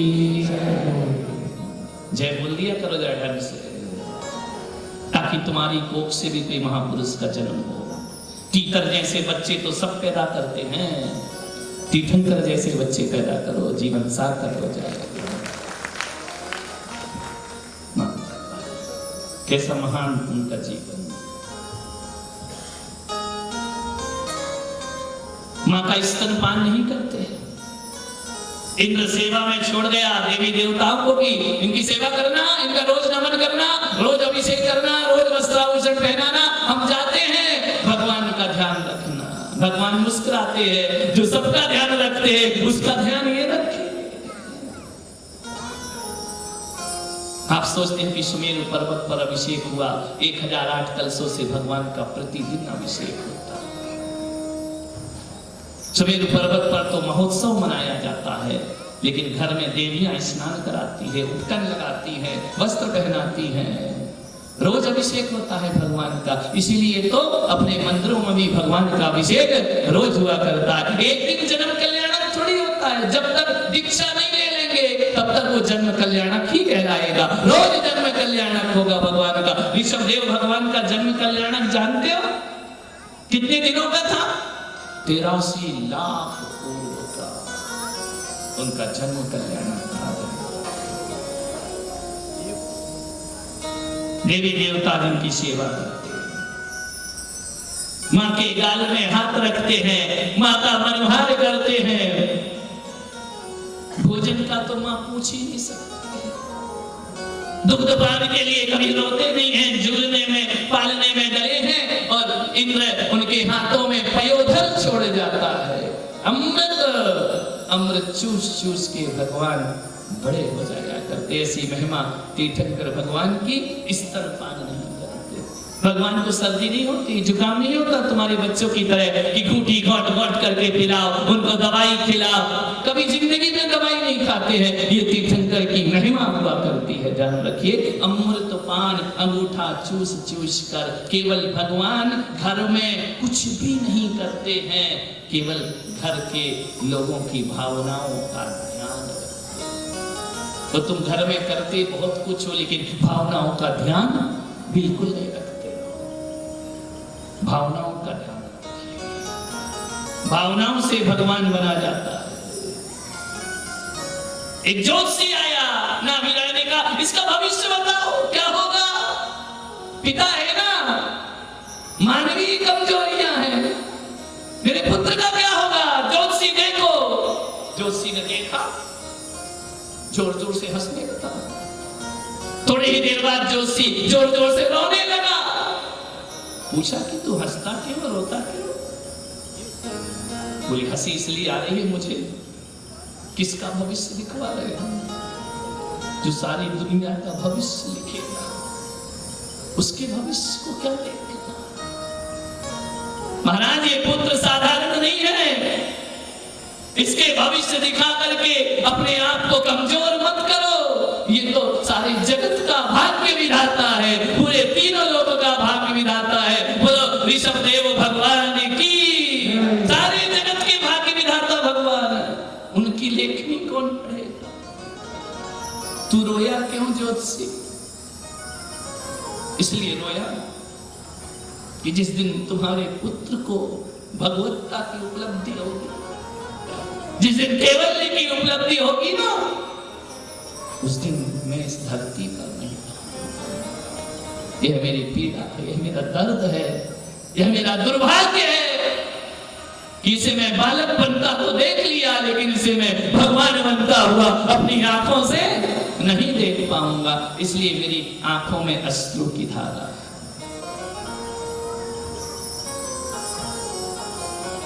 भूल गई उस सत्य को मरुदेवी कि ये बालक क्यों पैदा हुआ, मोह पाश में बंद।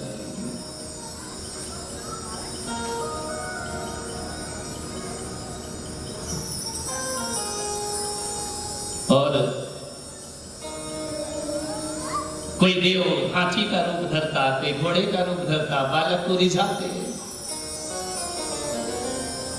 तो भगवान सोचते कि ये रूप जो देव बना रहे हैं ये कई जन्म मैंने धारण कर लिए हैं, ऐसी पर्यायों में कई बार जन्म हो चुका है, अवधि ज्ञानी भगवान है। लेकिन फिर भी कोई कोयल का रूप बना के कूकता, भगवान ताली बजा करके अपनी माता के मन का रंजन करते, मनोरंजन करते, चित्त का हरण करते।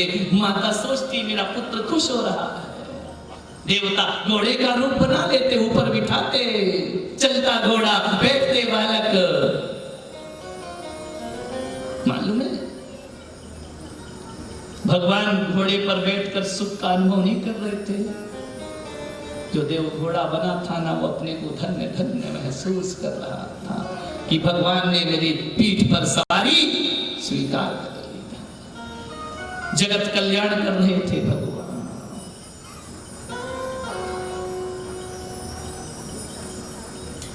कर जन्माभिषेक कल्याणा, कर जन्माभिषेक कल्याणा, इंद्र सहित गणधर देवादिक, इंद्र सहित गणधर देवादिक, ओ सुर संगीत नृत्य विधि नाना। सब बोलिए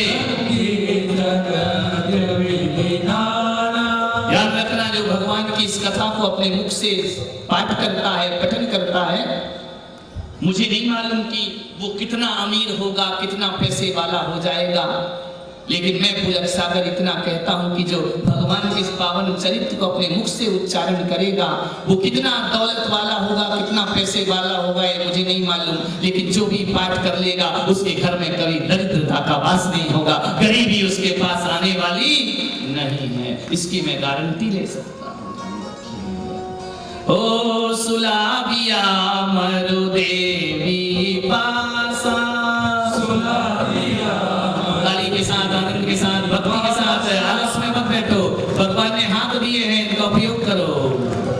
ओ सुलाबिया मरुदेवी पासा, सुलाबिया मरुदेवी पासा, माता पिता हुआ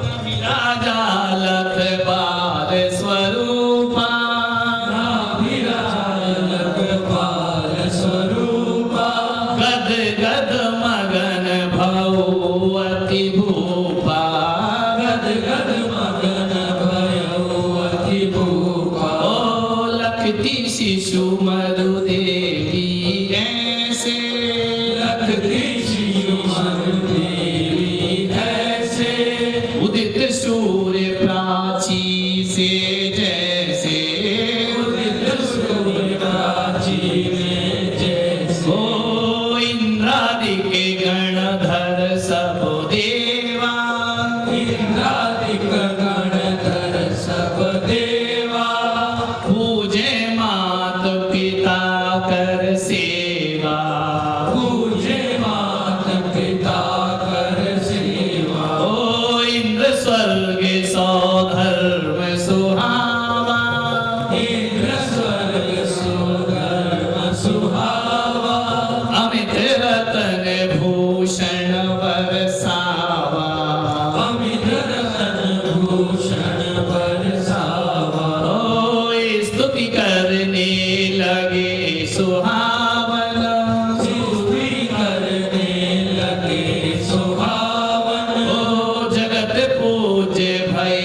आप सुपावन, जगत पूज्य भय आप सुपावन। ओ भाग्यवान यति हो तुम तो, भाग्यवान अति हो तुम दो, तीन लोक तुम सम नहीं को, तीन लोग सम नहीं को। इंद्र कहता है कि माता पिता भाग्यवान है, आप जैसे भाग्यवान है इस जगत में कोई दूसरा हो नहीं सकता है, क्योंकि तीन लोक का नाथ तुम्हारा पुत्र बनकर बैठा हुआ है। ओ स्तुति इंद्रादिक विधि नाना, स्तुति इंद्रादिक विधि नाना, सौंपे मात पिता भगवाना, सौंपे मात पिता भगवाना। उत्सव तब उत्सव होने लगा नगर अयोध्या मान, नृत्य गान होने लगे ठहरे ध्वजा निशान, बोलो ऋषभ देव भगवान की जय हो। स्तुति करता है इंद्र, किसकी? माता पिता। धन्य हो गए आप। ऐसे पल तुम्हारे जीवन में आएंगे कि कोई स्वर्ग का देवता तुम्हारी स्तुति करे। स्वर्ग का देवता तो छोड़ो, कोई संत तुम्हें सम्मान से बुलाए, वह भी छोड़ो, तुम्हारा पुत्र तुम्हें सम्मान दे, प्रतिष्ठा दे। बड़े होकर तुम्हारा बेटा कह सकता है कि हर जन्म में मुझे ऐसा बाप मिलना चाहिए, लक्षण सही होंगे तो बोलेगा, नहीं तो कहेगा कौन से पाप किए थे जो इसके घर में पैदा हो गया। बाप मरता भी नहीं है और चाबी भी नहीं देता, जीने भी नहीं देता है, मरने भी नहीं देता। तुम्हारी बहू कह सकती है कि हर जन्म में मुझे ऐसी सासू मिलना चाहिए। ये जो सासू है ना, अगले जन्म में सासू नहीं मेरी माँ बन करके मिलना चाहिए, सब बोल सकती है क्या? ढंग से रहोगी तो बोलेगी ना, ललिता पवार बनोगी तो कौन बोलेगा? निरूपा राय बनो तो जीवन में कुछ प्राप्त होगा। घर को नरक मत बनाओ। ओ लगे अयोध्या स्वर्ग समाना, लगे अयोध्या स्वर्ग समाना, नगर निवासी देव परिणामा, नगर निवासी देव प्रमाण। ओ नगर नारी जो लगे अप्सरा, नगर नारी जो लगे अप्सरा, प्रेम पुलक सागर सम गहरा, प्रेम पुलक सागर सम गहरा। कैसी लग रही है अयोध्या की नर नारियां? कैसी दिख रही है? अप्सराओं की तरह। आज जाएगी ना भगवान की बारात, अगले कंगले बन के मत चले जाना, भिखारी बन के मत चले जाना। कैसे जाना? ओ नगर नारी जो लगे अप्सरा, नगर नारी जो लगे अप्सरा, सज धज करके देवांगना बन करके जाना।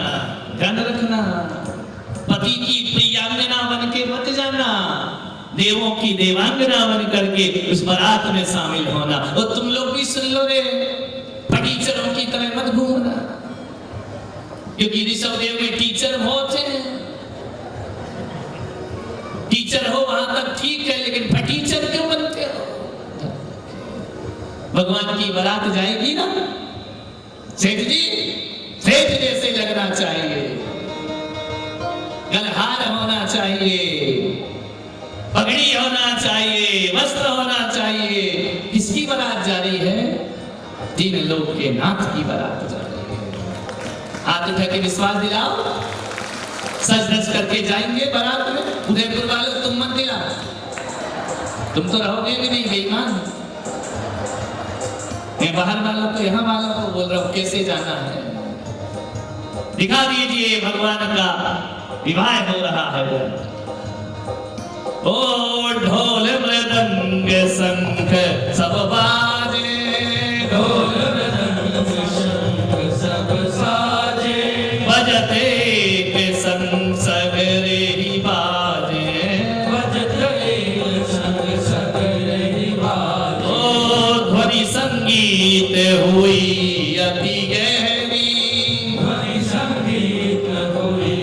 अति गहरी ओ दसों दिशाएं खो गई बहरी, दसों दिशाएं हो गई बहरी। ऐसा संगीत बजा दसों दिशाएं गूंज गई।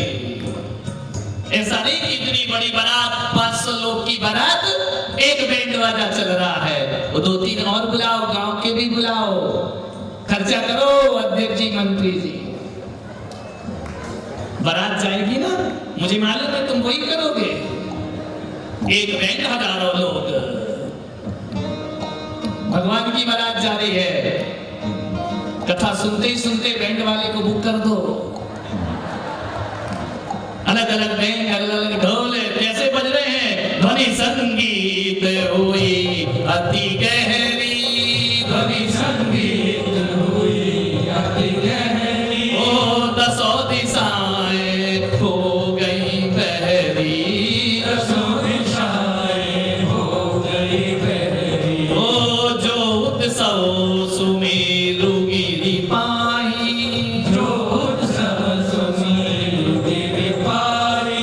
सो सब भऊ अयोध्या माही, सो सब भयो अयोध्या माही। ओ प्रेम प्रगाढ़ इंद्र और जागा, प्रेम प्रगाढ़ इंद्र और जागा। कहा ना कि इंद्र के झुंड देवता क्यों आए? प्रेम को प्रकट करने के लिए। इस संगीत बाजे क्यों बज रहे हैं? भगवान से प्रेम अभिव्यक्ति करने के लिए। विचार करें। ओ प्रेम प्रगाढ़ इंद्र और जागा, प्रेम प्रगाढ़ इंद्र और जागा। ओ नृत्य नाटिका रचने लागा। नाटिका रचने लगा। भगवान ने तुम्हें पैर दिए हैं कि नहीं दिए हैं? दिए हैं ना। तो बारात में ऐसे ही चलोगे कि पैर में लोहे की लाट डली है, ऐसे चलोगे क्या? प्रेम पैर फ्रैक्चर हो गया है। पूरी बारात में कैसे चलना है? और नृत्य किया जो ही आरंभा,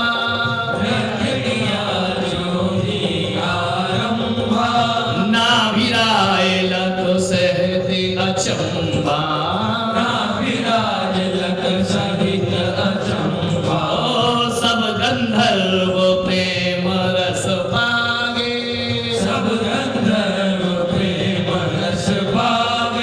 वाद्य अनेकन बाजन लागे। ये देखो गंधर्व को भी प्रेम जग गया है, नाच रहे हैं। वाद्य आजू बाजू दिख रहे हैं ना। सब गंधर्व प्रेम रस पागे,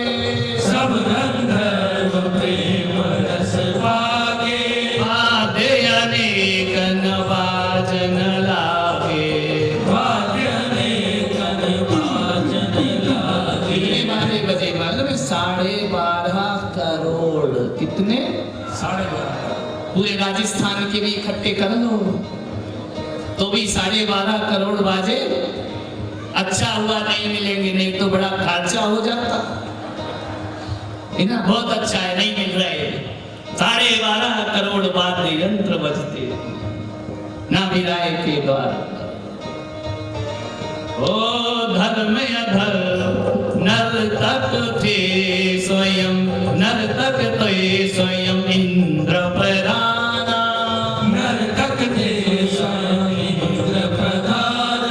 वृषभ देव आराध्य सुजाना। सुंदरी उन वाद्य में 12.5 करोड़ बाजों में नर्तक कौन था? इन जैसे नहीं बुलाए थे पैसा दे करके। कौन थे? नर्तक स्वयं इंद्र प्रधाना। स्वयं सौधर्म इंद्र, मुख्य नर्तक नाच रहा है। इंद्र गलियों में, बीथियों में, कभी सुमेरु पर पहुंचता, कभी माता के आंगन में आ जाता, हजारों रूप बनाता। शर्म तो नहीं करोगे ना रात को नाचने में? बोलो, जो भगवान की लीलाओं में नाचता है ना, उसे भव भव में नाचना नहीं पड़ता है। बोलो ऋषभदेव भगवान की जय हो। भव भव में कैसे नाचेगा? नाच लेना सेठानी, कहाँ में आज नहीं आई क्या? सब रोग सब ठीक हो जाएंगे भगवान की बारात में। रोग भी ठीक हो जाएंगे और ये लोग भी ठीक हो जाएंगे। तदनंतर भगवान के 10 अवतार वृतंत नृत्य नाट्य रचने लगे। इंद्र कला विष्णा बोलनाभि के लाल की जय, बोलो केसरिया लाल की, बोलो ऋषभदेव भगवान की। बीच बीच में जयकारे इसलिए लगाते हैं कि कई कर्म के मारे सो नहीं रहे होंगे, कई अभागों को नींद आ रही होगी बैठे बैठे, कई देख रहे हो कि बस लेकर तो आए हैं अब जाना भी है, कथा कब पूर्ण होगी। और कई ऐसे हैं जो कहते हैं कि घर में जाने का मन नहीं करता, लीन हो जाते हैं भगवान की इस पावन कथा। मान्य कितना भी कहो समय हो गया। भगवान की पावन कथा से एक व्यक्ति आए, बोले महाराज 2-2 घंटे बोलते हो, 1 घंटे शाम को बोलते हो, गला नहीं सूखता है। जब मैं कमरे में बैठकर तुमसे बात करता हूं तो गला सूखता है, जब व्यासपीठ पर बैठकर भगवान की कथा करता हूं तो अमृत झरता है, अमृत की बरसात होती है। बैठ जाना भाई, क्यों उछल कूद कर रहा? अभी कथा पूरी थोड़ी हो गई है, फिर लापसी चला। कथा में माना सोच, बहुत तुम्हारा फेमस है लापसी चला। कल मैं मंदिर में दर्शन करने गया, माता की थाली के सामने रखा, मैंने कहा ये क्या रखा है? बोले यही खा रहे हैं लोग। मैंने कहा जो चढ़ाओगे वही खाने मिलेगा, ज्यादा बड़ा चढ़ाओगे तो बड़ा खाने मिलेगा, लापसी चढ़ाओगे तो लापसी खाने मिलेगी। विचार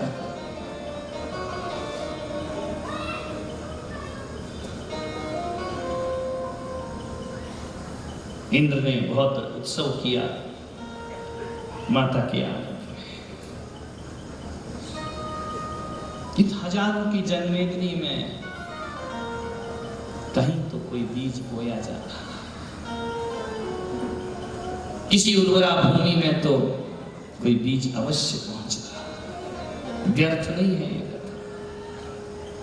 ना जाने किसके हृदय में भगवान भजने के बीज पहुंच जाए, बीजारोपण हो जाए, कोई भरोसा नहीं। कभी हम भी तुम्हारे जैसे ऐसे ही प्रवचन सुनते थे जमीन पर बैठ कर, हमारा भी बचपन था, हम भी प्रतिष्ठा देखने गए थे 22 साल की उम्र में। भगवान आचार्य विद्यासागर जी महाराज का संयमोत्सव वर्ष था, 25 आरी का दीक्षा हुई। देख रहे हैं टकटकी लगाए नीचे बैठकर दीक्षाएं छोटी छोटी बालिकाओं की। उनकी दीक्षा को देखते देखते भीतर लगा कि हम भी ऐसे हो सकते हैं। जब हम जाते थे ना सत्संगों में, मुनियों के पास, गुरुओं के पास, मैंने तो अपने गृहस्थ जीवन में आचार्य विद्यासागर जी के अलावा किसी को देखा ही नहीं था। मैं जानते ही नहीं था कि और भी महाराज होते हैं क्या। ये 13-20 जो है ना, ये मैं तुम्हारे राजस्थान में आके सीखा हूं, मुझे ये भी नहीं आता था क्या होता है। ध्यान गुरुजन मिलते थे, मन रोम रोम से रोमांचित हो जाता था। गाड़ी से जा रहे हैं, बाइक से जा रहे हैं, मुनि आ रहे हैं, गाड़ी छोड़ करके मुनियों के चरणों में बिछ जाया करते, भावना का बीज बोया जा रहा था। और मेरे गुरुजन का सत्संग यदि मैं नहीं करता तो आज ऋषभदेव में बैठकर ऋषभदेव कथा नहीं कर रहा। सोचा नहीं था हमने कि उस दिन हम घर छोड़ देंगे, अब तो देखने गए थे। जैसे ये आए हैं ना बस लेकर के, ये विंडर के कहाँ के दिख रहे हैं। हम भी गए थे कार्यक्रम देखने परिवार के साथ, ऐसी महाराज की नजर पड़ी, परिवार छूट गया और उनके परिवार में हम शामिल हो गए।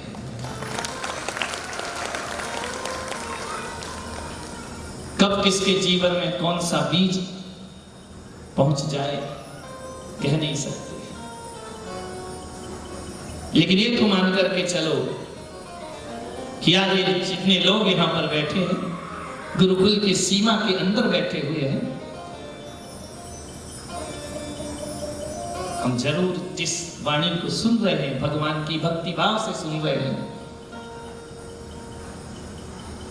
मैं विश्वास के साथ कहता हूं वक्त और जन्म कितने भी लग जाएं, हे ऋषभदेव हम एक दिन तुम तक आकर ही नहीं,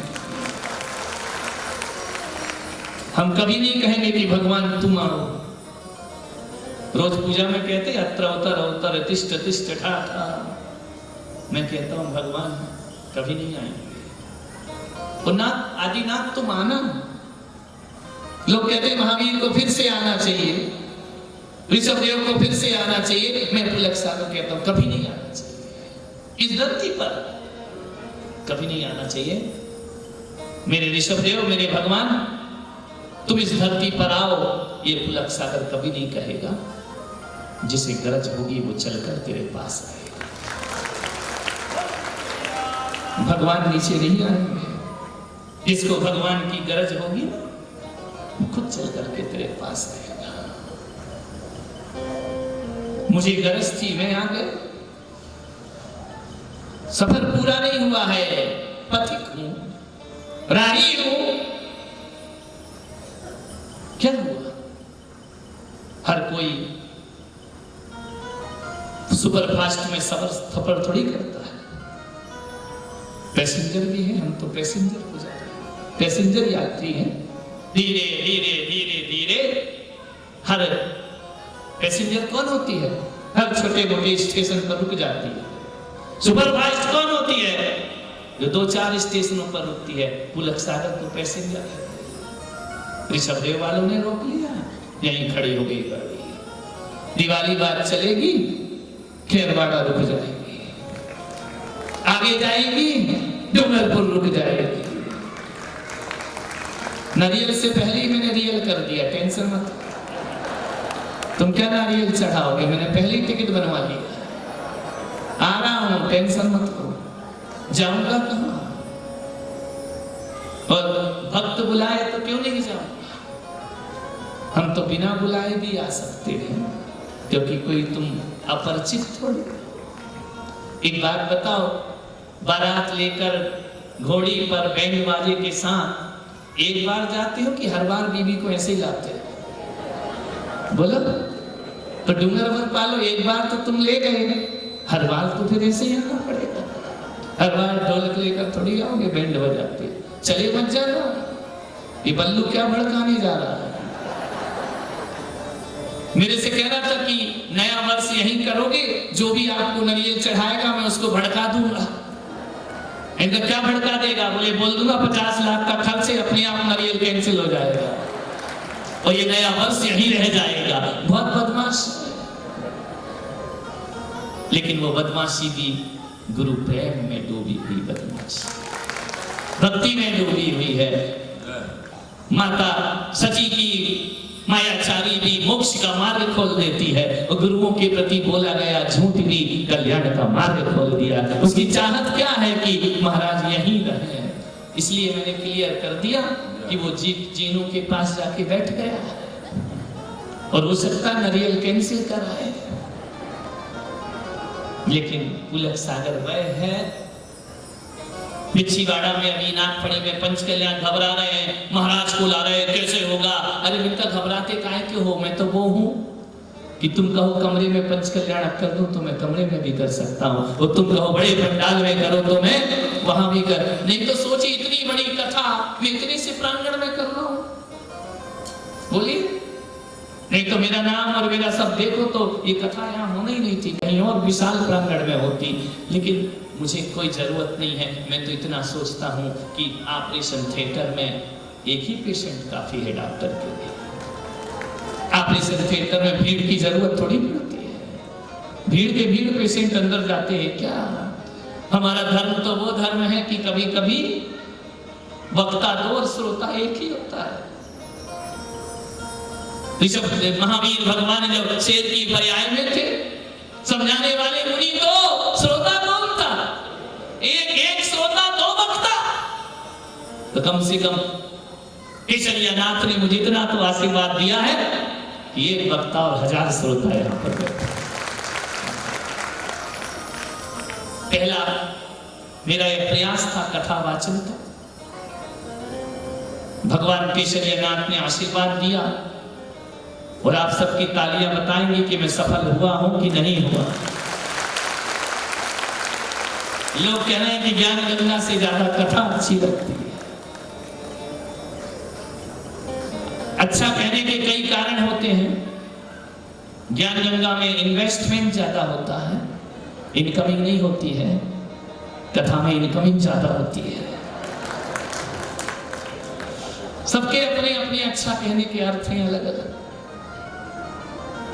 लेकिन 2-2 घंटे कथा पढ़ना और मैं तुम आनंदित हो इससे मैं अपने आनंद का पता नहीं करता हूं। मैं आनंदित हूं कथा करके, इसीलिए मुझे लगता है सारा जगत आनंद में सराबोर। तो माता का चित्रहरण किया बालक ने। धीरे धीरे बालक दूज के चंद्रमा की तरह बढ़ते जाएंगे, बढ़ते जाएंगे और शाम को आज यौवन अवस्था को प्राप्त हो जाएगा। विवाह की प्रार्थना करेंगे पिता। क्या होगा उस समय? वह शाम को कथा रखना है या नहीं कि बारात में जाना है? बोलिए, रखनी है क्या? तो ऐसे मरे से एक आदमी क्यों कर रहा है? तालियों से तो लग रहा है कि नहीं, आज तो हम मौज मस्ती करना चाहते हैं। सब सज धज कर किसकी बारात में जाओगे? यार की नहीं। आज मेरे बाप की शादी है, आज ऋषभदेव की शादी है। लगता है जैसे पूरे संसार की शादी है। आज भगवान की शादी है, आज ऋषभदेव की शादी है। लगता है जैसे सारे संसार की शादी है। की शादी है, पूरी ऋषभदेव नगरी दुल्हन बन जाना चाहिए, दुल्हन सी सज जाए। किस्मत वाले हो तुम लोग कि ये कथा नवरात्रि में हो रही है ना, और जहां से बारात निकलेगी बिना पैसे के तुम्हें सजा सजाया मंडप मिलेगा। हर गली सजी हुई है। बाबा अपनी व्यवस्था स्वयं कर लेता है। ऐसी वह पावन कथा शाम को इसका शेष भाग रहेगा। आज बालक बड़े हो गए, तीर्थंकर आनंद के साथ हम इसका पान कर रहे हैं। शाम को फिर मिलेंगे। जय आइए भाई, कौन आए? सभी हेलो पधार रहे हैं, वे पधारे और श्री बालूलाल जी बोरा 2 मिनट अपनी बात कहें। टीका गुरुकुल के सामने है।